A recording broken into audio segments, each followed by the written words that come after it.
Meka Whaitiri. Tēnā koe, Mr Speaker, tēnā tātou katoa. Mr Speaker, I'm honoured to take a call on the second reading of the Local Government Act 2002 Amendment Bill. Mr Speaker, I'm not a member of the Select Committee, but I did read with interest the Select Committee report that came back and was presented to the House. Just by way of clarification, the bill that we're debating tonight makes various reforms to the Local Government Act, including amending the process by which regional councils may transfer responsibilities to territory authorities, expanding the ability to have local boards as part of any reorganisation of local government by the Local Government Commission, by allowing the local government commissions to impose CCOs, council-controlled organisations, during the process of amalgamation.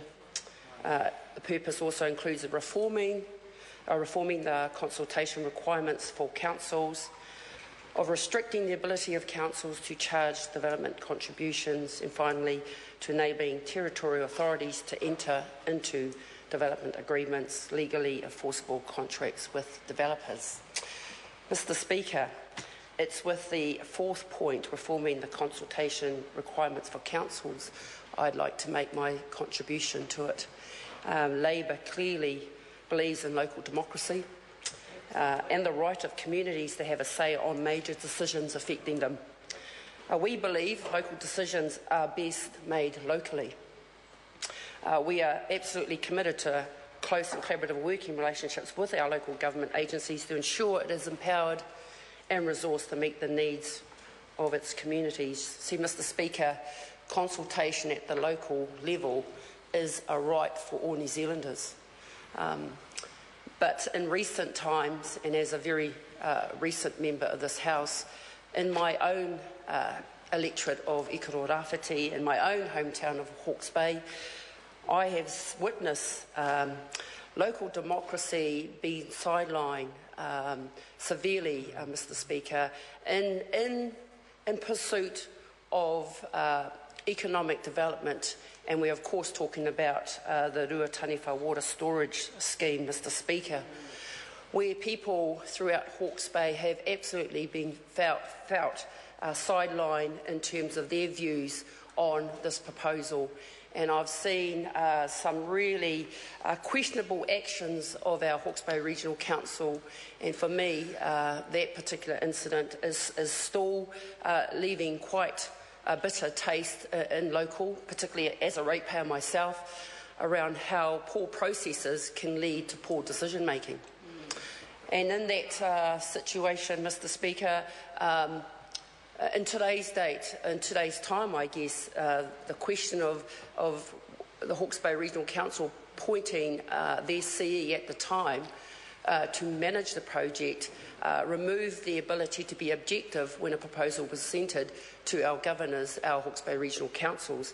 And so from day one, Mr Speaker, when we are talking about this bill and ensuring that local democracy-making abilities is protected, here's an example that I'm sharing with this House where I've seen anything but local democracy come, and people throughout Hawke's Bay, particularly Fish and Game and other NGOs including iwi, have fought, and I've been in those meetings, fought to get their voice heard around the decision of the Ruataniwha Dam scheme. So Mr Speaker, coming back to this bill, it again for me highlights that when we are talking about strengthening consultation requirements for councils, I'm left with this kind of scepticism in me because we've had plenty of examples where that hasn't occurred at the local level. But let's look at the positive side. Let's look that in this bill we are trying to strengthen and hold account local governments, particularly local authorities, to ensuring our ratepayers, our general public out there, our voices are heard when we're talking about major infrastructures. Mr Speaker, when I read the Select Committee report, I note that under the title Special Consultative Procedures, the bill removes the mandatory requirements for councils to use the special consultative procedure on significant decisions, such as the establishment of council-controlled organisations or the disposal of regional parks. There probably isn't a member in this House that hasn't enjoyed the facilities of local parks or local swimming pools, and we've all benefited in one way or another, all our children, all our grandchildren, whatever the case may be. And so to hear that this bill removes that, I am concerned. I am concerned for our people in the sense that the bill removes that. It includes little guidance on what decisions are significant, so I pick up what was said in the Select Committee, and when the special consultative procedure should be used. Mr Speaker, while some local authorities may be more innovative in their public consultation, the bill removes the certainty that councils will consult widely and well on significant decisions, particularly as good practice guidance is yet to be developed by the government. So yet again it goes towards the heart of when we talk about improved consultation, when we talk about protecting local democracy, are we seeing this in this bill? Mr Speaker, the other part that I found quite interesting in reading the Select Committee report was around the narrow definition of community infrastructure. And I do believe that there were quite a few submitters to the Select Committee that put up strong opposition in that part and talked about the limited community facilities.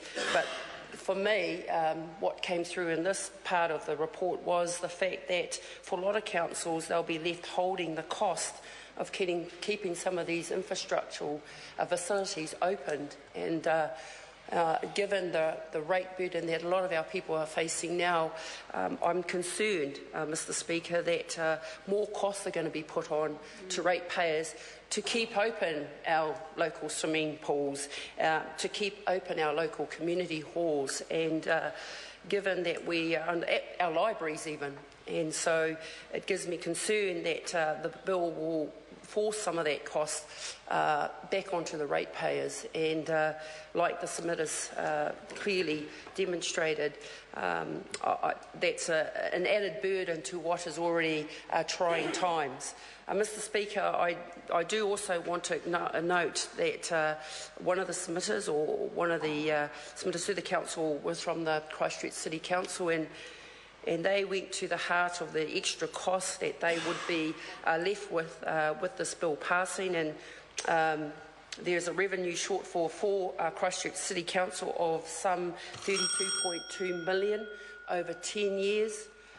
This is on a city council already facing huge dilemma with the earthquakes and the rebuild, and for this bill to have that consequence on an already strapped and challenged council, I think, is one of those unintended consequences that need to be brought to the attention of this House in the debating of this bill. So, Mr Speaker, I do take on board my colleague's comments, Phil Twyford, around the heart of this bill is around unlocking potential in terms of housing development, but clearly from our side it doesn't go far enough. When you see a change in government come September 20th, you'll see a Labour-led government that will absolutely commit to housing throughout New Zealand, restock our social housing, and to ensure that we put first home owners first. Kia ora, Mr Speaker. Denise Roach. Thank you, Mr Speaker. I rise to take the first call for the Greens on the local government.